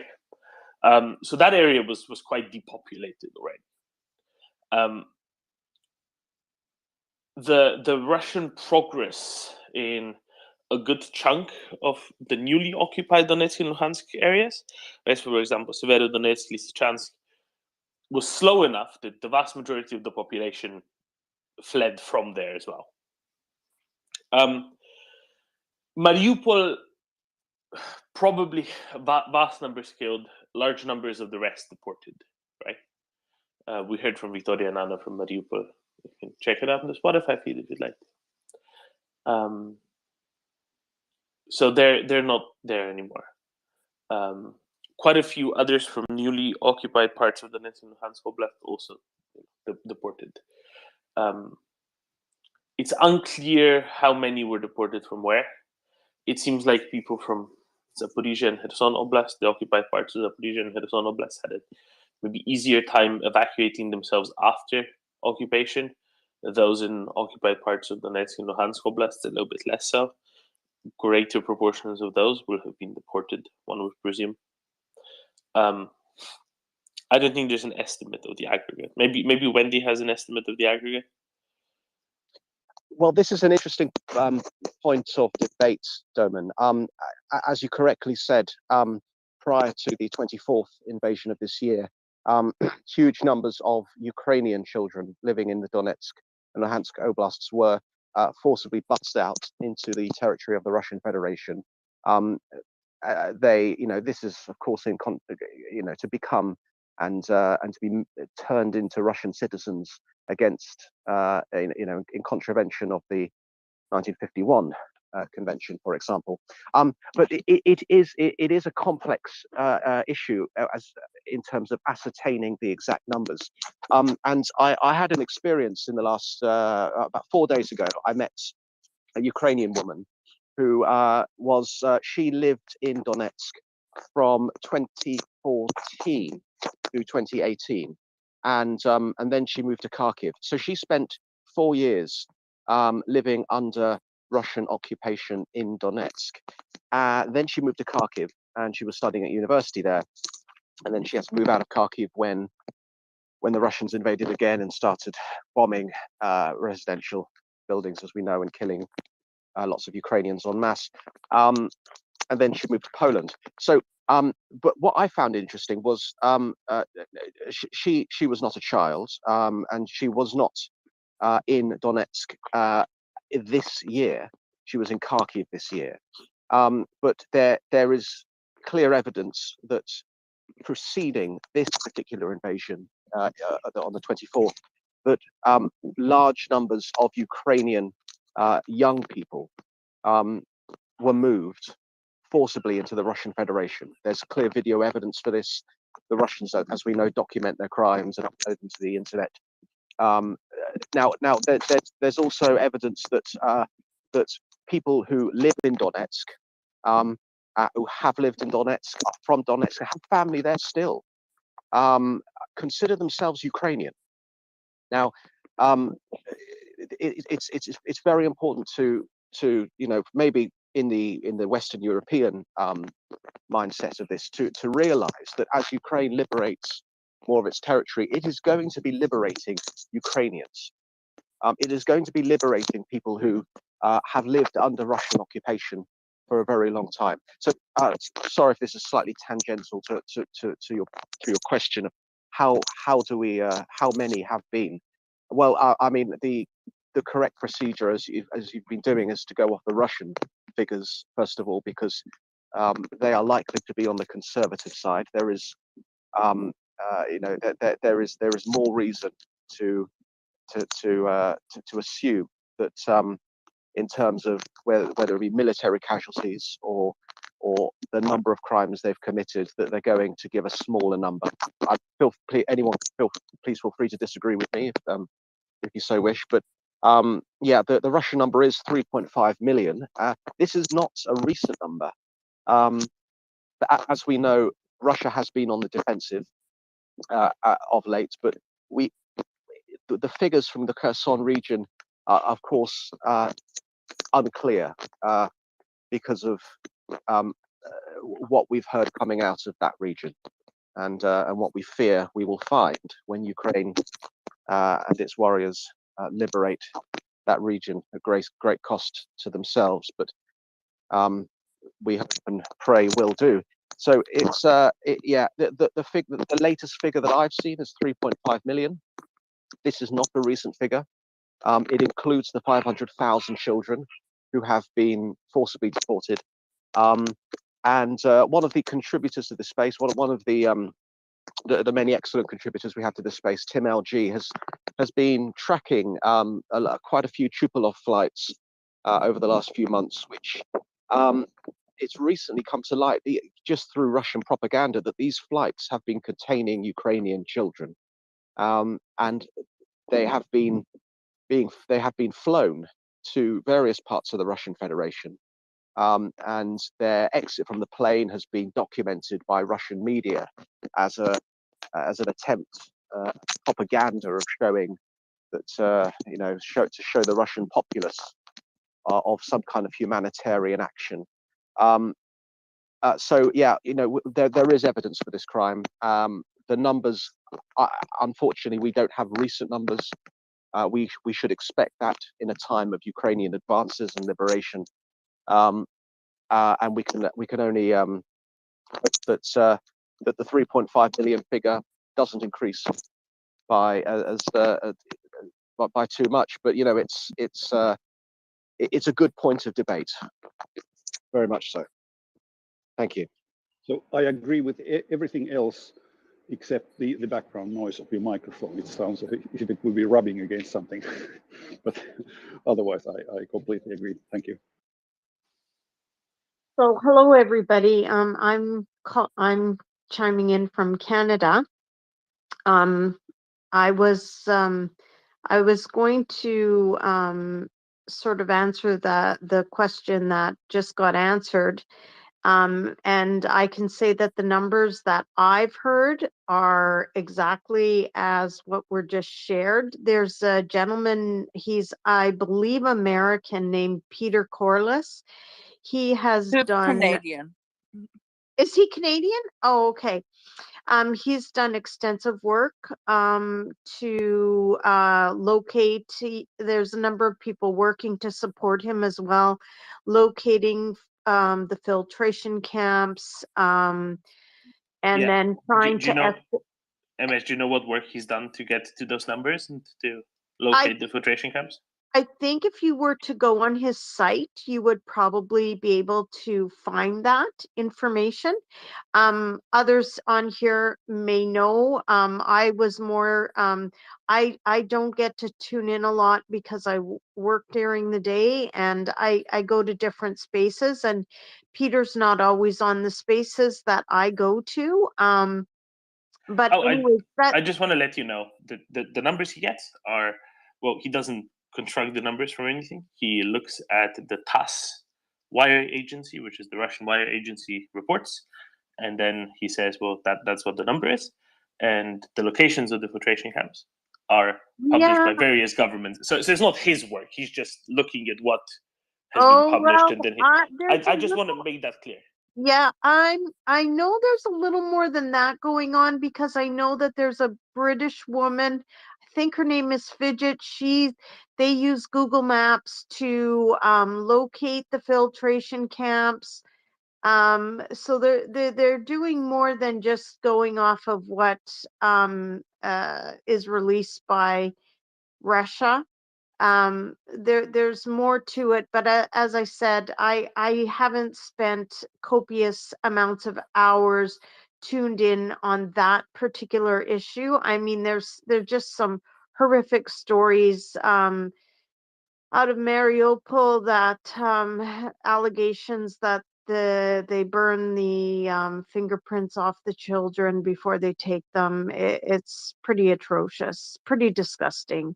But I also, and I apologize if this has already been discussed because it's quite late here and I kind of been half asleep, but I just heard some comments about curiosity about what the NATO meeting may be about. And Kyiv Independent reported today that Ukrainian intelligence is suggesting that a nuclear attack on Ukraine's front lines is very high.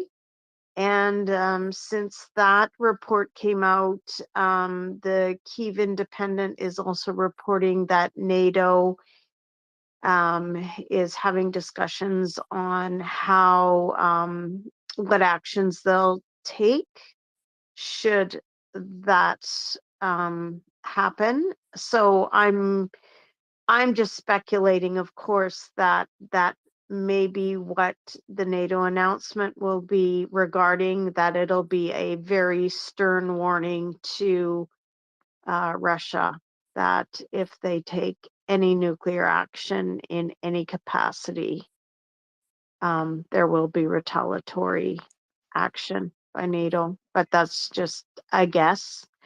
Anyways, I I've concur with your guess. I've really appreciated being able to tune into this space. So I want to thank you for all the work that you do and all the time you dedicate to this and all the callers who also contribute. So thank you very much. Ines, before you go, could you please DM me the website or Twitter handle of this Canadian guy you mentioned? Thank you. Lie Sniper here. Who said that? Because it's hard. Is that? Lie Sniper is my handle. Okay. Yes, I will. Thank you. Thank you, MS. And I concur with your supposition about what the NATO meeting's about, what the press conference about. I would note that even just the fact that the conference is announced, that is a posturing in itself already. Rosalie.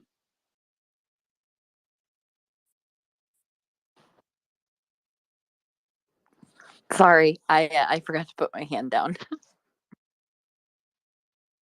Oh, okay. Then it was all covered. Excellent. Thank you, Rosalie.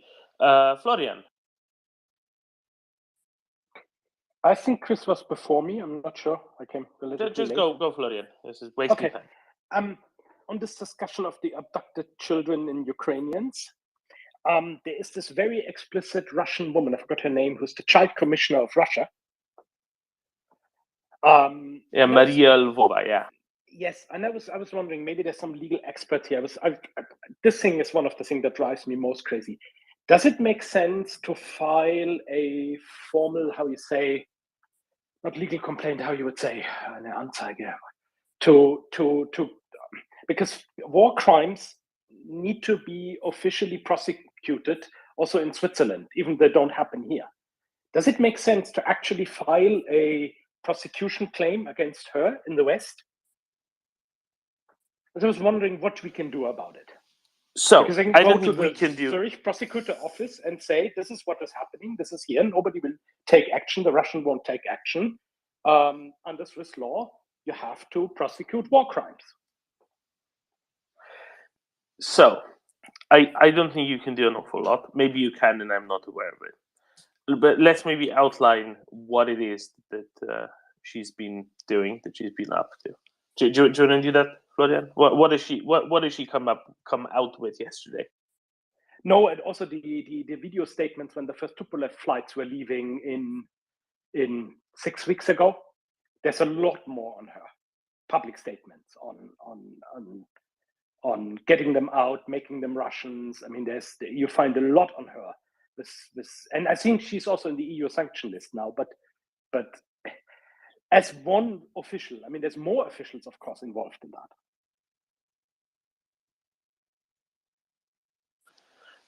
Absolutely, and what they're doing is a part of the definition of genocide, right? It is taking children from one people group and telling them that they're from somewhere else. What they're trying to do is they're trying to brainwash. They might say re-educate, Russify, de-Ukrainianize. There are various words, but fundamentally, what she does is she goes on television or whatever other medium, and she says, "We are doing something which is tantamount indeed to genocide," and indeed she should be, taken but into. how does this end up in The Hague sometime? What can we do? What can I do specifically that this ends up in The Hague? I think it's sufficiently public that you don't need to do anything anymore. Okay. That's what I'd suggest, because it is so absurd and so ridiculous and so obvious that I would suggest it doesn't need anything anymore. If that makes sense. I'm still I don't know. Maybe it's a gut feeling, and I'm very wrong, but I have the feeling that the Western European prosecution is still sleeping. I heard what Yehuda said about the Canadian police taking now things in. I'm not sure what the Germans are doing, the Swiss are doing, and I was wondering to put official pressure on by filing such complaints. Florian, I sent you a DM. I have sent you the link to the international court in Den Haag. There's some information what you can do. Thank you, Mr. M. You're welcome. Chris. Hello again. Hope you're all well. I don't know.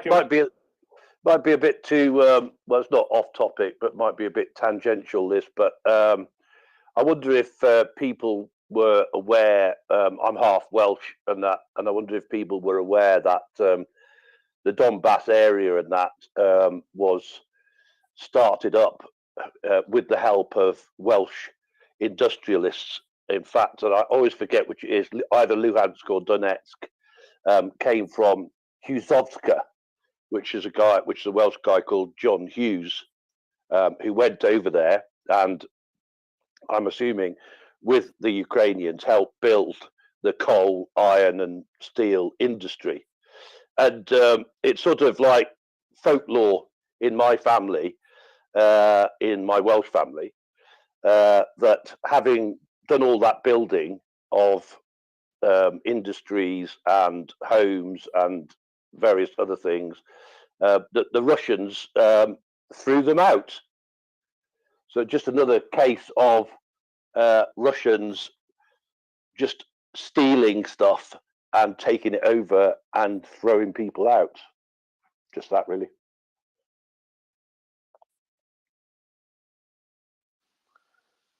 Thank you, Chris. The history of Huzhokha is very interesting indeed. The Russian Empire realized that they didn't have the technical capacity. See if you can draw any parallels with the modern Russian oil industry. They don't have the technical capacity and capability to actually get this stuff out of the ground. So they got some Brits in to do it for them. And it's a very interesting kind of snippet of history, that's for sure. Anda.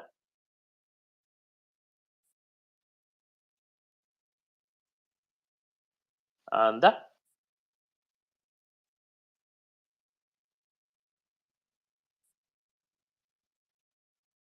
Okay. Erland. Good morning. I just wanted to break some good news. Norway will donate 3 billion kroners to military aid for Ukraine, and some of this will 300 million euros. Yeah, let's call 300 it, for million people euros. who don't know what the exchange rate is. Yeah, today announced it as a part of the this is just military aid, and some of it will be winter clothing equipment, and but most of it will be going to this fund that is a British initiative that the Ukrainian army can purchase, for instance, ammunition, different vehicles, etc. So that's very good, and also pay their officers and soldiers. That's good news. We want more. That is good news. Thank you, Alan. You want more? I would love more good news. Do you have more good news? Well, there might be some attempts to pressure the German government from the Norwegian side. I hope in the nearest future. And how so? Well, it seems like there is some political understanding that Norway has now more leverage over Germany than Germany had over Norway before, because it used to be. Could this be because of all the hydropower that Norway exports to Germany? Maybe, yeah. Or maybe all the gas that Norway exports to Germany? Yeah, maybe. So I think that there might be some political playroom for that, and hopefully something will come out of this, and not the Norwegian government will be a little bit more offensive, I hope. On the offense, I mean. Excellent. Glad to hear that, Alan. I'm going to message you with something to give you a heads up, and maybe you can look into it real quick if you haven't heard of it yet while Wendy speaks, and then you can tell us something about it. How about that? So I don't put you too much on the spot. Thank you. Less good news. I like Wendy. Thank you, Doman. I just thought I'd chime in on, first of all, the infamous, one of the many infamous Russian perpetrators of war crimes in Ukraine who have put themselves on a video, documented the crimes that they are committing, and whose names will, like many other war criminals of the past, live on in the history books, and will hopefully, after they've been brought to justice, one day be forgotten. But this particular one has, Maria Lvova has put herself on video as having been part of the deportation, being a figurehead, a public image, a public face of the deportation of Ukrainian children into the Russian Federation. So the long arm of Ukrainian justice is long, and it will reach down the years. And she will be one of the perpetrators who will be sought and to be held accounted for these accountable for her crimes. So yes, that particular woman is one such perpetrator that Ukrainians in their they are the righteous and more moral army. They've already proved that. They are the righteous and more moral country, defending themselves from invasion. They will be seeking these perpetrators, these Russians, for a very, very long time. And I just thought I'd make that point. The other point I thought I'd make is there are some excellent accounts on the internet documenting the deportation issue. Peter Corliss takes, for example, his news from TASS, the Russian news media outlet, and that is an example of correct reasoning in and research in where to get these figures from. I would caution against accounts which lack source material and simply use the word verified a lot. I'm not going to name any in particular, but there are people who have good intentions, of course, and are trying to do very good things, and I don't doubt that in the slightest. But sourcing, just like police do with criminal investigations, just like historians do with trying to reach a reasonable conclusion of historical events, or scientists, or whatever field one is in, getting the right information and sourcing that information correctly, and identifying where this source comes from and why something can be classified, identified as, for example, using this particular terminology, verified. This is important to notice. Yeah, I just thought that it's very important to recognize the people who do good work on the internet. There are a great many of them. And I'd certainly say that Peter Corliss has excelled in this regard.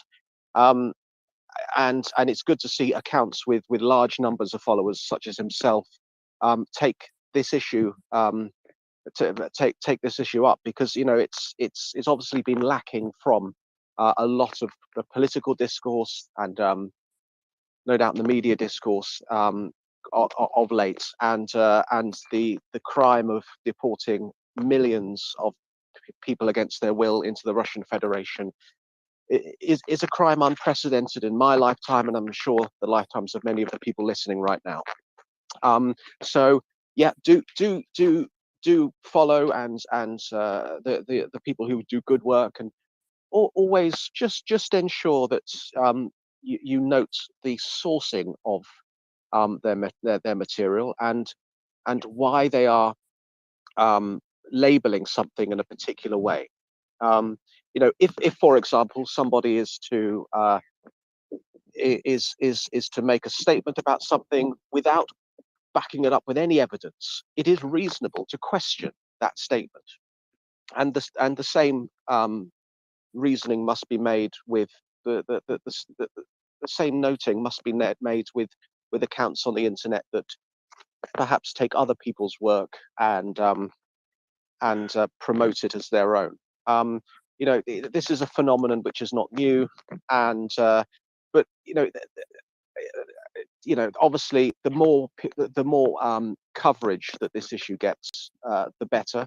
The more that this issue stays prominent in the discourse of not just places like this space, but the conversations that we have with people in our everyday lives, the conversations that we have with our local political representatives when they come knocking to promote their latest political campaign. This issue and the Russian invasion of Ukraine, these are all very important to us and need consistent, prominent featuring within discourse, because we have seen that change can happen. We have seen that solidarity for Ukraine and its cause can lead to positive results. So long may that continue in a reasoned, calm, but resolute fashion. Thank you.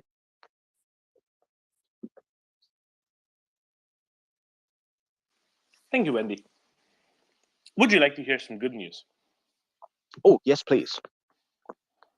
It's not really news as such. It's not really meaningful as such. Maybe it is a little. The recent Ukrainian military successes have swayed German public opinion. In August, when asked, will Ukraine win the war against Russia, 26% of Germans answered in the affirmative to a CDF poll, as the second German public television. 59 said no. So there's about 1-to-2 ratio, less than 1-to-2 of those who thought that Ukraine was going to win to those who thought that Ukraine was going to lose. Yesterday, same poll came out. 42% yes, 41% no. That's a substantial swing. What does this mean? Why is this meaningful? Because if the public opinion swayed this much, it means that there can be more, push onto the German government from the German public to start acting like they should be backing the winner, right? It's always easier to back the winner. A lot of the reason why there wasn't a whole lot more stuff going to Ukraine, early in March, was because people thought, yes, Russia won't do it in 3 days, but look at all the progresses.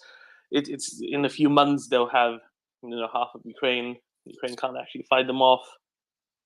Now, it seems ever more like the public opinion is actually, swaying even in the most skeptical of countries, and I think that in itself is very meaningful as well.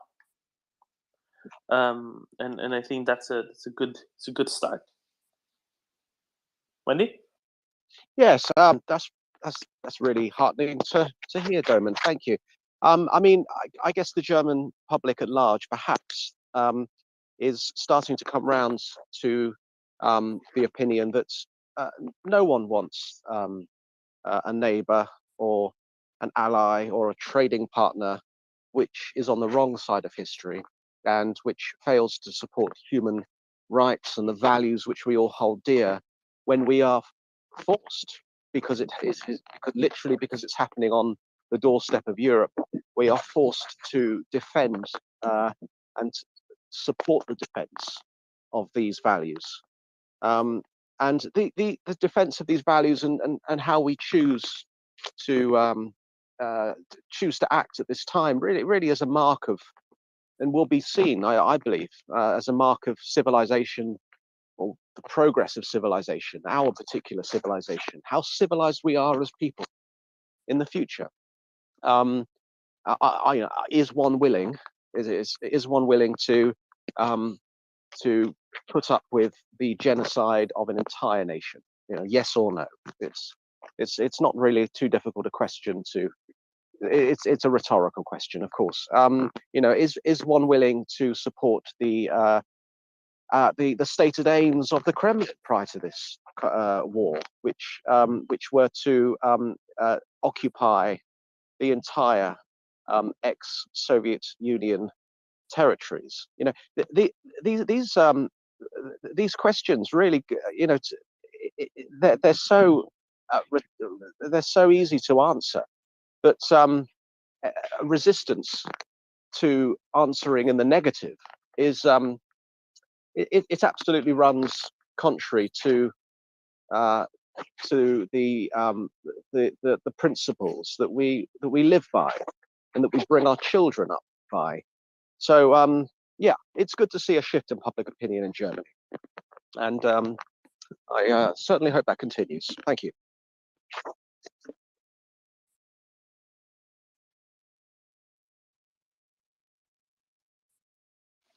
Thank you, Wendy. It is good. It is good because it means that if they've changed their mind, the populace, that is, it's more likely for the government to be doing so likewise. It also illustrates just how significant the gains that Ukraine has made over this period have been. The liberated territories are extensive. This is making a difference. This is something that was brought up several times before by including various generals, that Ukraine needs to show genuine successes again before the winter for support to continue. They've done exactly that. What is this if not a genuine success? Crypto. Hey there. Good morning, good afternoon, good evening to everyone. So quickly on the topic that you were talking about, what Wendy remarked is that in our lifetime, probably we don't have similar stories of a country just kidnapping children to bring to their own country.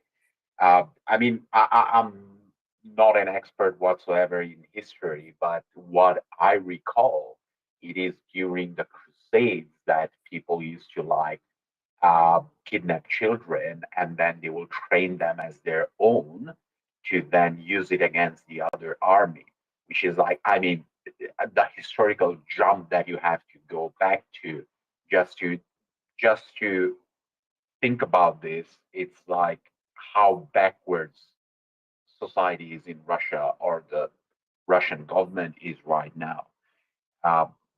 But my original question was actually for Rosalie. So I've been following a lot of Russian Telegram channels.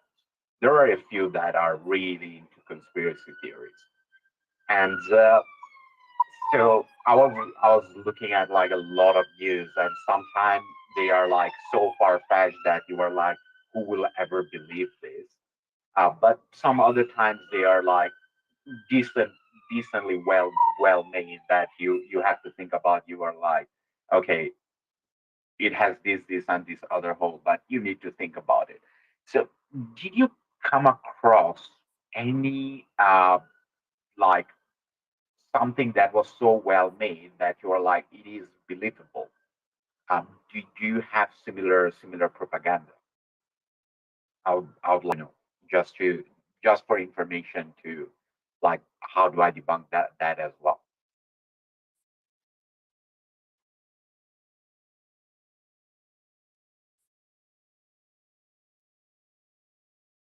Rosalie, I guess you didn't pick up on that one. There's a small chance that Rosalie might have fallen asleep while a speaker, time zones and such. Crypto, if we get her back, we should turn back to that.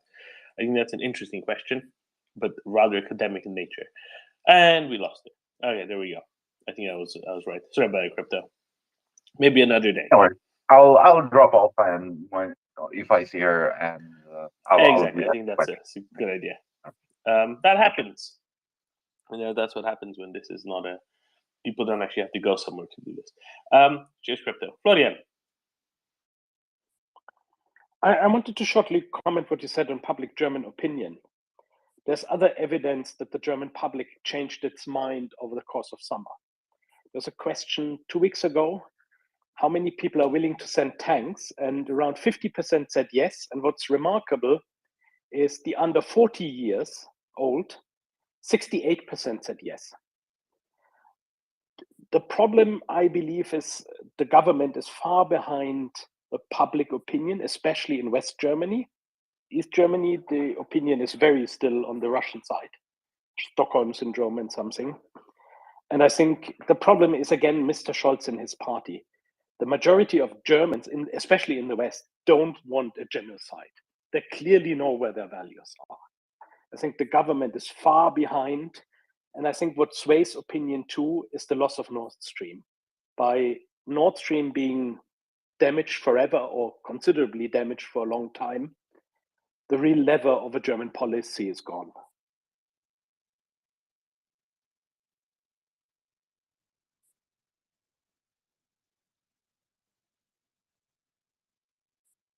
Let's maybe dive a little bit more. Maybe we shouldn't say the word dive. Dive a little bit more into the whole Nord Stream thing, Florian. The excuse is gone now, right? The excuse of, but maybe we could get it back online if we're really nice to the Russians. That's gone. That's no more. That's significant in itself, right? Okay, that's very significant. This discussion, how much capacity there is, now German television has discussed that 80% of the capacity is gone forever. Like Yamal is gone, Nord Stream is gone. The Germans realize there's no way back to whatever, 2021.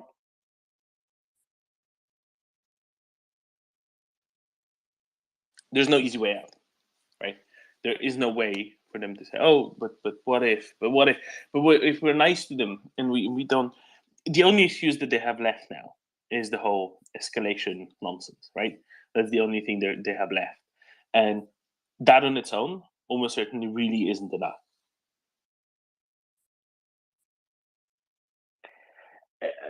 With a part of the population, yes. Older ones, East Germans, are very afraid of this.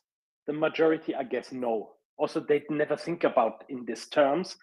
Plus, what I've noticed, this nuclear discussion, when the threats were voiced by Mr. Putin and the mobilization, it came up in the Spiegel and a few other media, but it has died down. I've just checked it. This discussion has died down. So it's not enough to shock the German population and the government to be too afraid.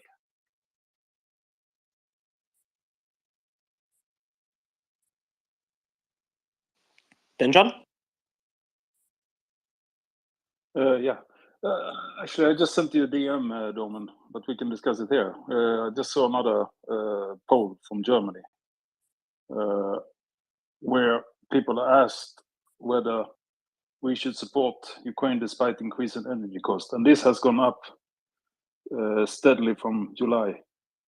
So in July it was 70% yes, August 71% yes, and September 74% yes. So, and this is a poll from ZDF Polit Barometer. I don't know what that is, but another poll going in the right direction, I would say. This is the main polling thing of the television that does it every 2 weeks, and they have a how you say, a show on it. on Sunday, sort of how the Germans would vote if there was a general election and so on. So that's fairly well done, and they tend to have this time series over many months on sort of topics that are important. So it's a very important one. Okay, so that's additional good news, I guess. Well, the thing is that the numbers, you look at the numbers, it's basically a completely steady support within the polling area, which is fine, which is good that it's not going down, but it's basically showing us a slight enough uptick for it to probably be just completely flat. What is, I think, I think we'll see the effect of this uptick in thinking, oh, it's oh great, host is having connection issues. Why is this going on? Okay, if we crash, ladies and gentlemen, we will reconnect, and that's fine and good and normal. Just we'll restart the space if we crash. Anyway, what I'm trying to get at is, I think we'll see the effect of any possible uptick next month as opposed to this month. Right, uptick in thinking of Ukraine actually has a good chance of winning now. I think the public support lags a few weeks behind that. John? Morning, Damon. Obviously, caveat, non-expert on German politics. I think the polling could be coming back at 100% as the German public supporting, a position of giving the Ukrainians everything they need, and the current government just wouldn't do it. I mean, I think we just have to get over that, and we need to. I think it's very important that frustration with Scholz doesn't spill over to frustration with the German population, who we can see are on exactly the same page as everybody else in the main. So yeah, and I think, given what Mick Ryan said last night about the fact that whichever tank they get, whether it's Leo or whether it's M1, it needs to be one fleet for ease of